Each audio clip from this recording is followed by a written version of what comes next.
In this video, we're going to be looking at volume and surface area.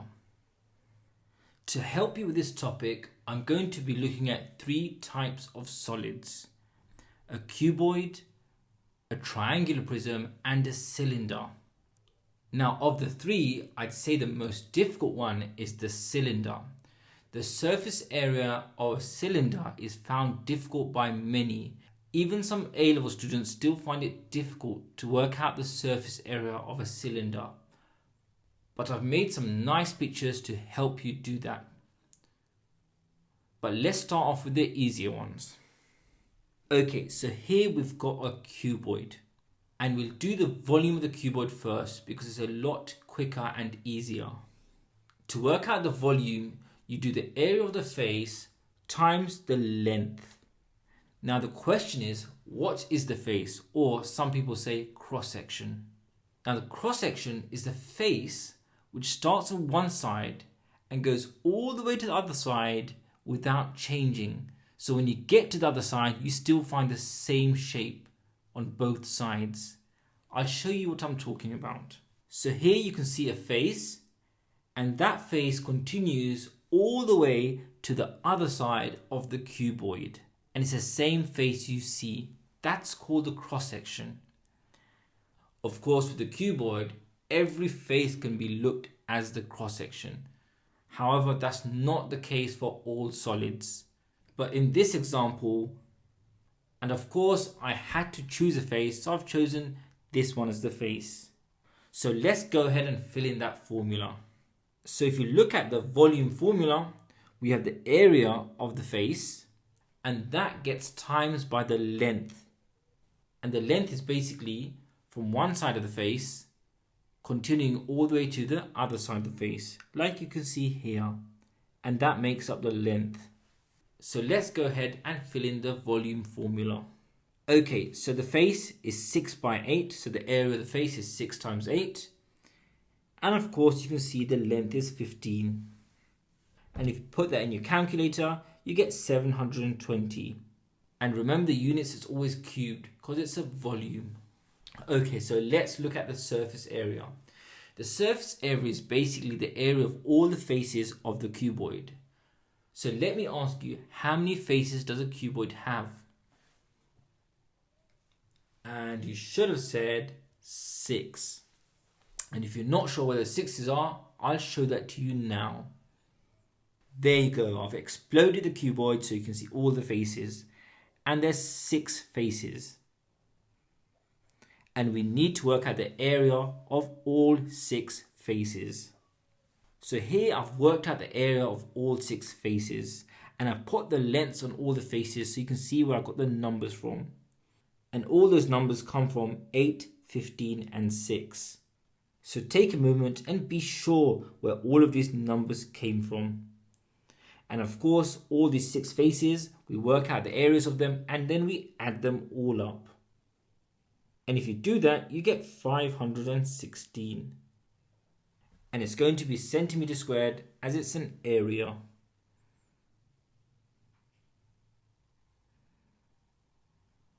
Let's now look at the triangular prism. Now, so far, we've looked at a cuboid and a triangular prism. Now, the cuboid is also a prism. Whenever you've got a cross-section like this, which carries on to the other side, it's always called a prism. And the formula for the volume always looks like this. The volume is the area of the face of the prism, or you could say cross-section of the prism, times the length. And all the 3 solids we're looking at in this video are all prisms. They all have got a face or a cross-section which carries on to the other side. And the face or cross-section of this prism is the triangle. So here I've worked out the volume. Of course, the triangle was half base times height. So we had half times 6 times 8. And that's the area of the triangle. And then we times it by the length, which is 10. And that gives us 240. And of course, it's a volume, so it's centimeter cubed. Now we're going to work out the surface area. Now again, the surface area is the area of all the faces. So go ahead and try to have a guess of how many faces this triangular prism has. And you should have said 5, and I'm going to show you them all now. So there's our 5 faces. Now one of the faces, we don't have all the lengths to work out the area of it. This face, we don't have both lengths to work out its area. We know one of the sides of that rectangle is 10, but we don't know the other one. But I'm going to show you how to work it out, and it's not too difficult as long as you've already done the video on Pythagoras.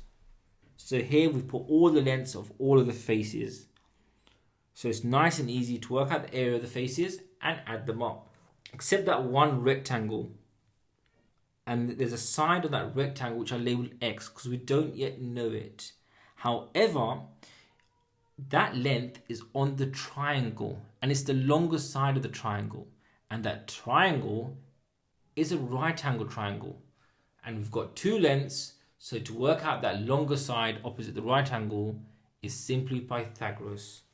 Now I'm going to assume you know Pythagoras, so I'll show you the working out for that really quickly. So there's that side X we need to work out, and we've got the other 2 sides. So we're simply going to fill in a squared plus b squared equals c squared, and you should know that as the Pythagoras formula. So 6 squared plus 8 squared equals the longer side squared, which is x squared, which gives us 100 equals x squared, and of course square rooting that gives us x equals 10. Now we know all the lengths that we need to know to work out the area of all these faces. So here we have the area of all the 5 faces. 2 of them are of course triangles, half base times height, and 3 of them are rectangles. So take a moment, see where I got these lengths from. And putting that all into the calculator, you can work out the area. And we get 288 centimeter squared. So here we've got a cylinder. And we'll start by working at the volume first. And if you look at the cylinder, it is also a prism. It's got a face which continues to the other side. And in this case, it's a circle. That circle starts from this side and it continues all the way to the other end. Okay, so we're going to fill in that formula again. So the face, of course, is a circle, and you should know the area of any circle is pi r squared. So pi r squared times that length, which is 30. Now, what does pi r squared mean? Of course, the radius is r, and r is 10, so it's 10 squared, which is 100. So we do pi times 10 squared times 30. And of course, that's 100 pi times 30, which is 3000 pi. Of course, if the question wants the exact answer, you can leave it like this. However, if it wants you to give it rounded, you can put it into your calculator and you get 9425. And that's to the nearest whole number. And the units, of course, is centimeter cubed as it's a volume. So here comes the difficult bit I was telling you about, working out the surface area of this cylinder. So with the surface area, we need to work out the area of all the surfaces. 2 of the surfaces are simply circles. So for them, it will be very easy, pi r squared. And you'll have another pi r squared, which you need to add. However, it's this curved surface area which people find difficult to work out. So what is this curved surface area? Now I've got some neat diagrams to help you understand what that curved surface area really is. The curved bit which goes around the cylinder. So if I start taking off the curved bit and start unraveling it, you notice it's simply a rectangle. Now one side of the rectangle, we know what it is. It's 30. However, what is that width of that rectangle? Well, you need to ask yourselves, what was it wrapped around? Well, it was wrapped around the circles on the top and the bottom. And around the circles, what do we have? The circumference. So it was wrapped around the circumference of the circle. And what is that length of the circumference? It's 2 pi r. So the width of this rectangle is 2 pi r since it was wrapped around that circle. So these are all the surfaces we need to work out the areas of. And the rectangle is 2 pi r by 30. And if you're not sure what the r is in the 2 pi r, well, of course, it was wrapped around these circles here. And the circles here have a radius of 10. So the radius is simply 10. So that width there is 20 pi. So there we've got the area of the rectangle, which came out to be 600 pi. And of course the circles are all pi r squared, so pi times 10 squared, so they both come out to be 100 pi each. Adding them all up, we get 800 pi, and that's the exact answer. Of course, if you put it into your calculator, you get a rounded up answer in decimals. So if the question wants the exact answer, just leave it like this. If it wants an approximated answer, then you just put it into your calculator and give it to whatever degree of accuracy the question wants. And there we have it.